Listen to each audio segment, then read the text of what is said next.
Computer. Okay, we're recording. Great. So hi, everybody. I'm Jessie, and I'm the co-undergraduate representative with Paula for UXTerps, and I'm a junior undergraduate student studying information science and double concentrating in health informatics and data science. Hi, I'm Paula. I am an undergraduate representative along with Jessie, and I am a sophomore double majoring in information systems and marketing. Wonderful. And just a quick note to be conscious of accessibility, and especially with our problem statement, since we are not providing captions for this presentation, we are going to be reading from the slides.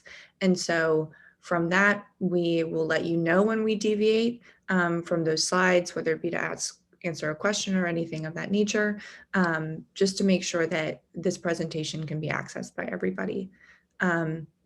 So yes, let's get started. Let me share my screen. Okay. And present. Can everyone see my screen? Yeah. Perfect. Okay, so this is our first design challenge of 4 different design challenges.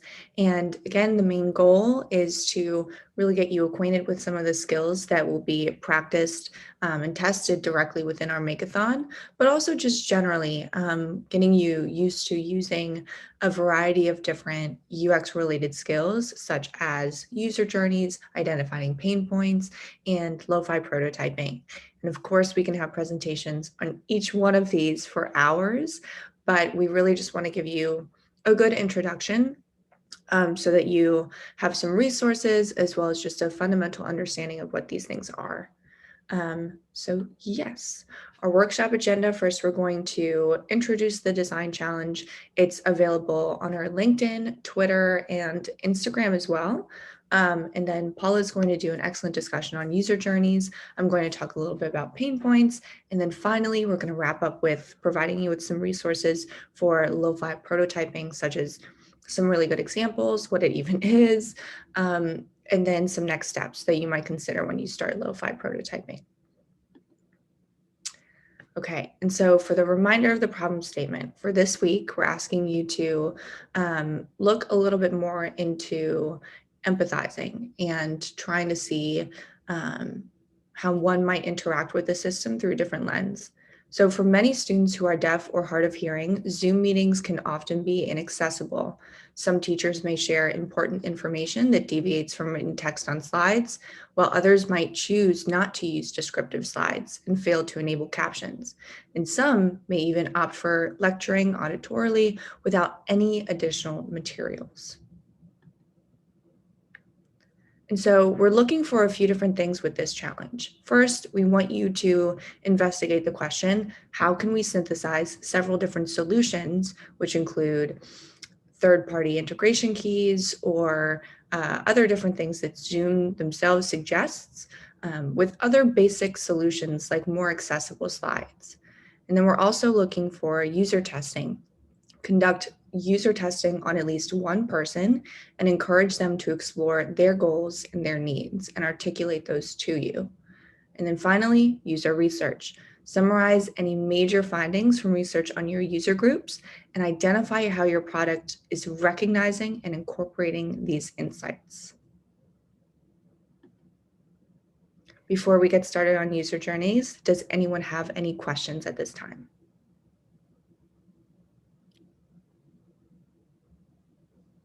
No? Okay. And of course, you can just type them in the chat and we'll be happy to answer them. All right, so I'll be going through what a user journey is and how it can be used in the design process. So a user journey is basically a series of steps that can show how a user might interact with a product or a service. And this can look like something as elaborate as a storyboard or something as simple as just a list of steps that show a situation in which someone might need to use a product. And so you might be thinking, why is it necessary? Well, mapping out these steps in a user journey map can help you as a designer to gain a better understanding of the situation that someone might need a product, as well as their thought process as they're going through the product. And so now this creates a challenge for the designer to now walk through the scenario and understand what the user is thinking, and then find any opportunities for improvement. The user journey is an important part of the design process because it does these three things: empathize with the user, identify the ideal persona, and improve an existing experience, whether it is an actual product or a situation that someone might need a solution. So empathizing with the user is an important part of the design process because the designer can use it to understand a user's perspective and then identify how they would use that product, while also taking a look at their emotions and feelings that they feel while using that product. And the ultimate goal is to create a better experience for the user. Another aspect, another important aspect for the designer is to use the ideal persona to keep the ideal target audience in mind, and this can help them identify exactly who is using the product, their main tasks and goals, and this can help them cater the design of the product towards that specific group. And lastly, design is an iterative process, meaning that there's always room for changes to be made and ways to better optimize the user's experience. And so, since the user journey map identifies areas for improvement, it can be used either to redesign an already existing product in order to conduct user testing and get feedback on a specific product or a feature of like an app, or it can be used before creating a new product during the ideation phase. So now I want to give you an example. Imagine that you break a bone in your body while doing a form of physical activity, such as playing in a sports game. You would call an ambulance, get admitted into a hospital, receive treatment, get discharged, and then come back for rehabilitation. Using this example, a designer might think about your emotions during this process, your main goal, which in this case would be to receive treatment in a seamless process, any tools needed or any things that you use during the process, and the interactions you may take, which in this case involve speaking to a doctor or nurse. So to wrap it up, overall, a designer might do these three things in order to create a user journey map. They would create a user persona, an empathy map, and go through the ideation phase.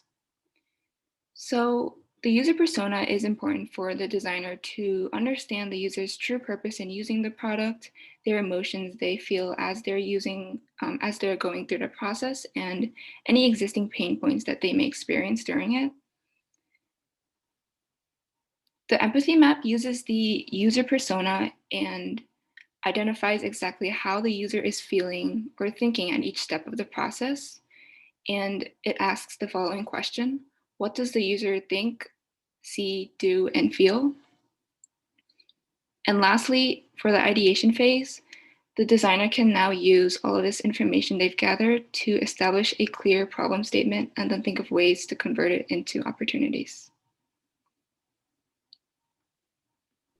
Amazing, Paula. And so, as part of this process of understanding our user and really being able to identify their true needs, we have to explore and understand a little bit more about what pain points are, what constraints are as part of our discussion and pain points, and then how we can most effectively sort of get out of this fundamentally solution-oriented mindset and more into exploring a variety of different solutions. Pain points are specific issues that your potential users are experiencing when they interact with products or systems. So essentially, they are problems. And so while some users might explain their pain points really clearly, Others might not even be conscious of the pain points that they might experience. This latter part is called incognizance and being unaware of even what their need might be, right? And so this presents also another really interesting challenge for UX designers because we want to design to help people recognize and identify their problems. And then we want to demonstrate that our solutions will help them address these problems. So that's a really interesting two-part issue. It's a really critical part of UX design and qualitative research. Identifying pain points is generally considered a part of qualitative research, which is research that favors comprehensive and personalized responses to questions as opposed to raw quantitative data. And it's also a really critical part of UX design for a similar reason, because users' pain points are subjective and they are often very personal. And as an example of that, there can be diverse pain points for this same exact goal. And so while some users may experience the same pain point, they might also have different reasons for highlighting it in the first place. And ultimately, the only way that we can identify pain points is by listening to our users.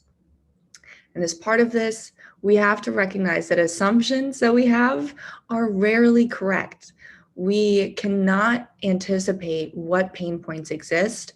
And more importantly, we can't anticipate why they exist and how our customers arrived at them without listening to their reasoning. And so during user research in particular, we often want to try and understand what users actually need, not simply what they might say they need. Some things might be top of mind, for instance, or a user might be sort of existing within a certain situation, and therefore their pain points might be existing within a certain situation. And so we need to actually try to delve deeper and explore why they are having and encountering the problems that they have raised. And so it might not necessarily be a challenge to learn more about what users hope to achieve, though it's equally, if not more important, to understand why they might want to accomplish a goal in the first place. So let's think of dots. We are all familiar with our bus system on UMD's campus. So let's say I was using the UMD Dots app to see when the next bus was coming.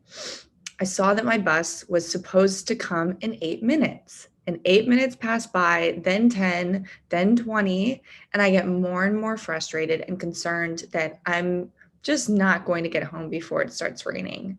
I would have wanted the bus to arrive when I expected to. So as a UX designer, I might say, oh, well, if this is all about speed and this is all about trying to get the bus to the person at the time that they expect, then I might favor solutions, or at least ideate on solutions that specifically address that aspect and specifically try to make it a bit easier for me to see when my estimated time of, see when the bus's estimated time of arrival is, and then sort of just make sure that the bus arrives on time. But then if I had just stuck with that solution, I might have missed an entirely different part of this, which is the emotional aspect that I feel. Ultimately, my frustration was because I didn't know where the bus was, not necessarily because I wanted the bus to come on time. That would have been great, but I would have much rather known where the bus was located at a certain point in time, so that if I needed to, I could take another bus, or I could just decide to walk home. That was a huge emotional aspect of this problem that I was facing that was largely ignored by just focusing on one minor piece of the puzzle, right? And so from our previous example, we might know what my goals are as a bus user, at least a little bit. But if I were to provide and address this goal by providing with the user with real-time updates about where the bus driver was, as well as automatically updating the ETA, I still might not use it. as a user. And this is where constraints come in. Let's say these features only become available if I subscribed to the app. Since I'm a college student, I have more fiscal constraints imposed on me. So I might, like many other users, continue to use a less effective option, even though the new features are exactly what I might have wanted. And this is why there are so many more incentives for conducting user testing. Some people might face additional constraints that we don't even know about, which is why it's so important to conduct user testing to identify how many different pain points might exist and why they exist, most importantly, why, that impede the same goal. So now to wrap this up, we have several different resources for lo-fi prototyping. As part of this challenge, we're interested in seeing a lo-fi prototype, which is, we'll emphasize this when we're talking a little bit more about the resources, which is not perfect. It's not making sure that every little box is perfectly aligned or the color palette is marvelous. That is not the goal of lo-fi prototyping. It's really just about testing functionality and digesting high-level concepts and asks into tangible artifacts. And so we have several more resources that are linked. We will be sending out this presentation, so you'll be able to click on those links. But this main section is really about exploring what lo-fi prototyping is, what it serves, and why we might use it. And then if you're ready to actually start building, then that's great. You can check out some of the resources that we have attached.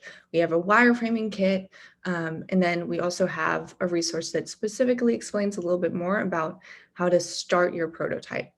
And then finally, if you want to sort of compare and contrast and see how you're doing, then we have several different resources of great lo-fi prototypes linked as well. So that is our entire presentation. We loved having you all and want to open the floor to questions. And I'll also be monitoring the chat. So if you would rather type them there, feel free. But does anyone have any questions right now?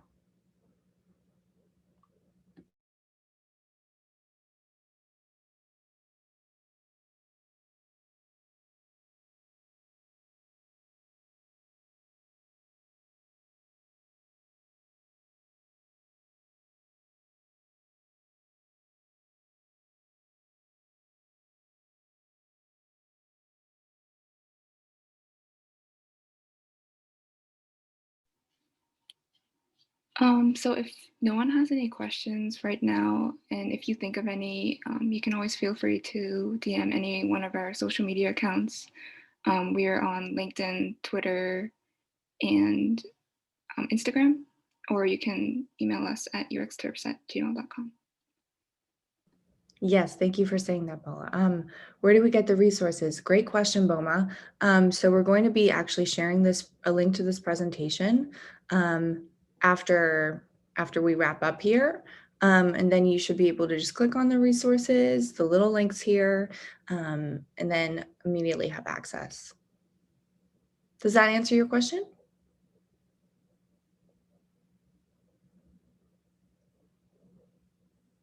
Great, okay.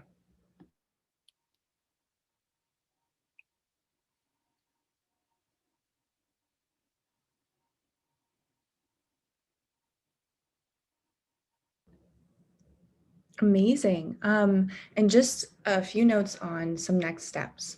So we are planning on posting the challenges every Thursday/Friday, and we'll have workshops related to those challenges every Sunday for the next 4 weeks, or 3 weeks now, I guess, technically. And so make sure to, with whatever social media accounts you have and would prefer to follow us on, just make sure you're checking on Thursday and Friday so that you can see a little bit more about deliverables, what's expected, and then where you can submit. So you can feel free to submit if you're really, really happy with your lo-fi prototype. We would love to see it. So if you want to share it with UXTerps@gmail.com, feel free to do so. Does anyone have questions on next steps or anything related to what might be happening within the next week? Okay. And again, feel free to email us at any point in time. We would love to chat with you. Amazing. Okay, well, everyone, it was lovely to see you. I hope you're well. And we look forward to seeing any solutions you come up with and seeing you participate in more challenges in the future. Amazing. Okay, and of course, sending the recording as well as the presentation after this. So make sure you're subscribed to the mailing list. Amazing. Thank you, everyone. Thank you for coming. Bye. Thank you. Have a nice day.